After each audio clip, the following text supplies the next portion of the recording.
প্রস্রাব করার পর টিস্যু ব্যবহার করি, তবুও প্রস্রাব শেষে আবার 2-1 ফোঁটা বের হয়, কাপড়ে লাগে, এই অবস্থা আমার করণীয় কি? অনেকেরই এই রোগটা আছে ভাই, পেশাব করার পর 1 ফোঁটা 2 ফোঁটা অনেকক্ষণ পরে বের হয়। যদি 1 ফোঁটা 2 ফোঁটাও বের হয়, তারপরে অজু ভেঙে যাবে, আর কাপড় লাগলে কাপড় নাপাক হবে। এজন্য প্রথমত আপনার এই পেশাবের ফোঁটা বন্ধ হওয়া পর্যন্ত আপনাকে অপেক্ষা করতে হবে, এবং এটা বন্ধ হওয়ার পর আপনি পবিত্র হয়ে নামাজ পড়তে যাবেন। তার জন্য যতটুকু সময় লাগে নিবেন।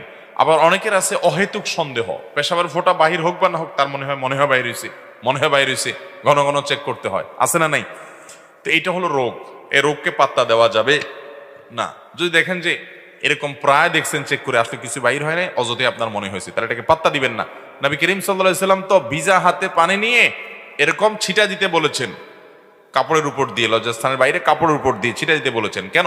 যাতে করে ওই শয়তান আপনার মধ্যে ওয়াসওয়াসা ঢুকাতে না পারেন যে আপনার পেশাবের ফোঁটা বের হয়েছে, তাইলে এটা পেশাবের ফোঁটা কিনা। আপনি নিজে পানি ছিটা দিয়ে দিবেন, তাতে করে আপনার পেশাবের ফোঁটা এরকম কোনো সন্দেহ শয়তান সৃষ্টি করার সুযোগই পাবে না। তার মানে সন্দেহকে পাত্তা দেওয়া যাবে অহেতুক। হ্যাঁ, আপনি নিশ্চিত জানেন হ্যাঁ ভিজে গেছে, পড়ে গেছে, পেশাব বের হয়ে গেছে, তাহলে আপনি সেটা যে অংশ লেগে গেছে ওই অংশটা ধুয়ে ফেললেন এবং উজু করে নামাজ পড়লেন, নামাজ হয়ে যাবে। কারোর কারোর পেশাবের রোগ আছে, কিন্তু বেশিরভাগ ক্ষেত্রে এটা ওয়াসওয়াসাকে পাত্তা দেওয়া যাবে না। টাকনুর নিচে কাপড় পরা হারাম, কিন্তু অনেকের জুব্বা টাকনুর নিচে চলে যায়, এটা কি জায়েজ? জুব্বা আলাদের জন্য মাসালা ভিন্ন না ভাই। জুব্বা আলাদের জুব্বাও যদি টাকনুর নিচে চলে যাও, সেটাও হারাম হবে। সেটাও কি হবে?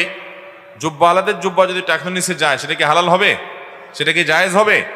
অনেক প্রবাসী ভাইরা সৌদি আরবে যায়, দুবাইতে যায়, বিভিন্ন দেশে, আরব দেশে যায়, যাওয়ার পর দেখে ইয়া লম্বা লম্বা জুব্বা আলা হুজুর, আবার মাথায় টুপিও আছে, টুপির উপর আবার একটা লম্বা রুমালও আছে, মাশাআল্লাহ।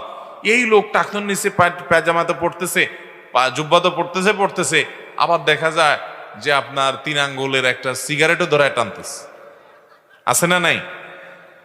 তো এগুলো দেখে আমাদের অনেক বাংলাদেশি ভাইরা চিন্তা করে, হায় হায় রে, কি কলিকাল আসলো, এত লম্বা জুব্বা পরে, মাথায় টুপি দিয়ে আবার উপরে রুমাল লাগায়া সিগারেট টান দিতেছে, টাকনুর নিচে পাঞ্জাবি চলে গেছে। ভাইরা আমার, ওইটা সৌদি আরবের মানুষদের জাতীয় পোশাক, তাদের সামাজিক কালচার ওইটা।